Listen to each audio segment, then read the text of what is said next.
The hospital intercom crackled to life just as Jalen Royce lifted his daughter from the waiting room chair. Her routine checkup was done, her small hand already reaching for his collar when the words stopped him cold. Code red. O-negative blood needed immediately. Pediatric emergency. All compatible staff report to donation center. Jalen stood frozen in the corridor.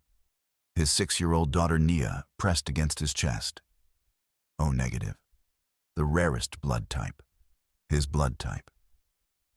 Nia tugged at his sleeve, her wide brown eyes filled with innocent concern. "Daddy, can we help?"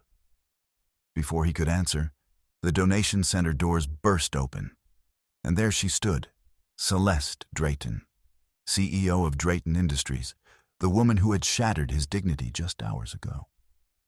Her face was pale with terror, her designer heels clicking frantically on the linoleum. Then she saw him, the janitor, the man she had humiliated in front of dozens of employees, the man who now held her daughter's life in his veins. 6 hours earlier, the morning had begun like any other for Jalen Royce.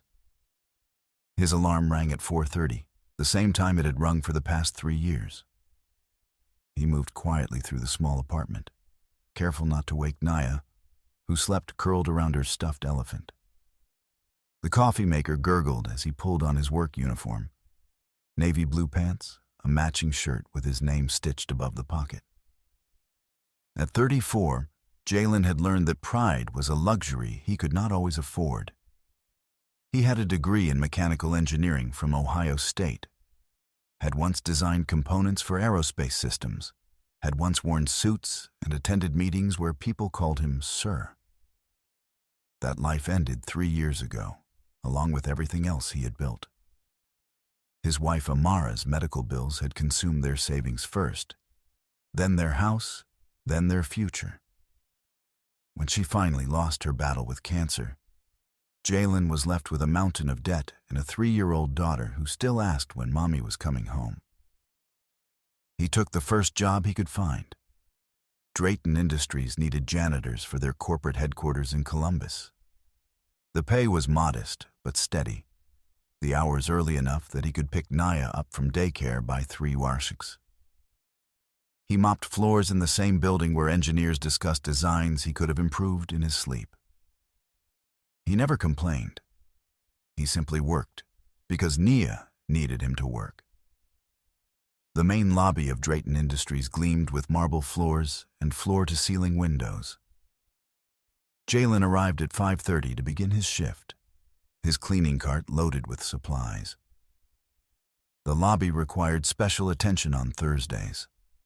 The executive team held their weekly meetings, and Celeste Drayton demanded perfection in every visible space.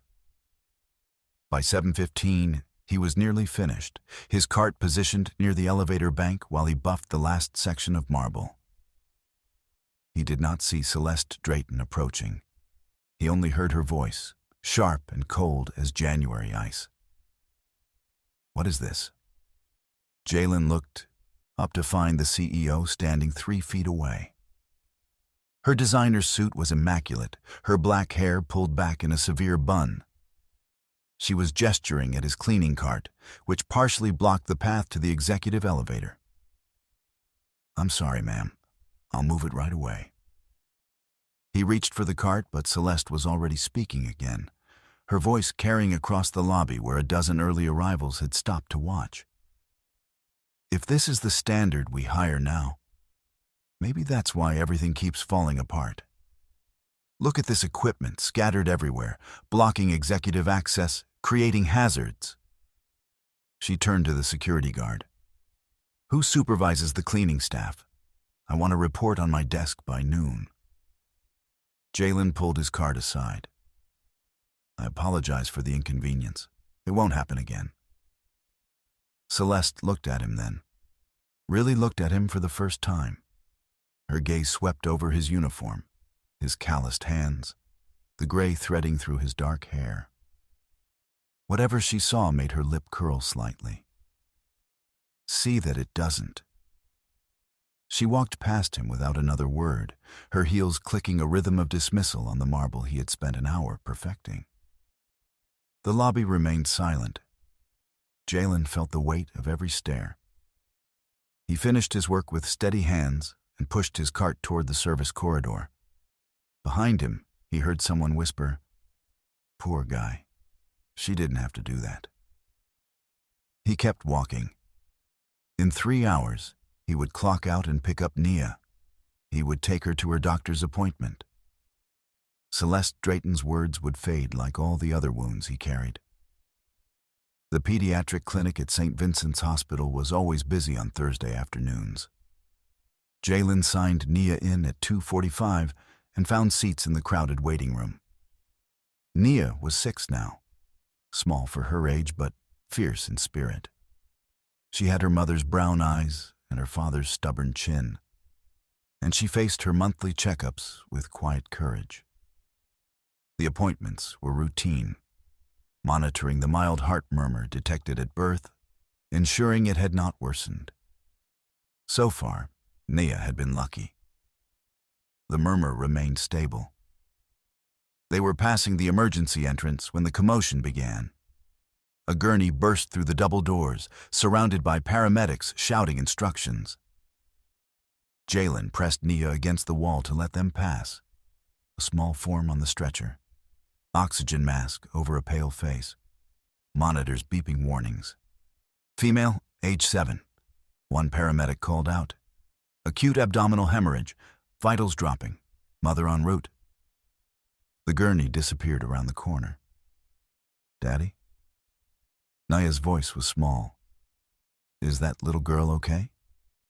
The doctors are helping her, sweetheart. That's what doctors do. 20 minutes later, Jalen was carrying Nia back through the corridors when he heard the scream. He rounded the corner to find chaos. A wheelchair lay overturned. A nurse was on her knees, shouting for help. And on the floor lay the same little girl from the gurney. Her hospital gown twisted, her face gray, her small body convulsing. She pulled out her IV and tried to run. The nurse gasped. Her mother still isn't here. I need help. Jalen set Nia down gently. Stay right here, baby. Don't move. He dropped to his knees beside the seizing child. His first aid training surfaced like muscle memory. He turned the girl onto her side to protect her airway, cushioned her head with his jacket, and held her steady as the convulsions racked her small frame. Get a doctor. Now. The seizure lasted 43 seconds. When it finally stopped, the girl's eyes fluttered open, brown, wide with terror, filled with tears. Her small hand found his wrist and gripped it. Please, she whispered. Don't let me die. My mommy isn't here. Please don't let me die. Something cracked open in Jalen's chest. He thought of Amara dying in a hospital bed while he held her hand and made promises he couldn't keep. You're not going to die, he said firmly. I'm right here.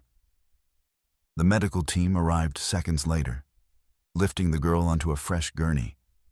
Jalen stepped back, his hands trembling now that the crisis had passed. Nia ran to him and wrapped her arms around his legs. You helped her, Daddy. You saved her. Jalen held his daughter close.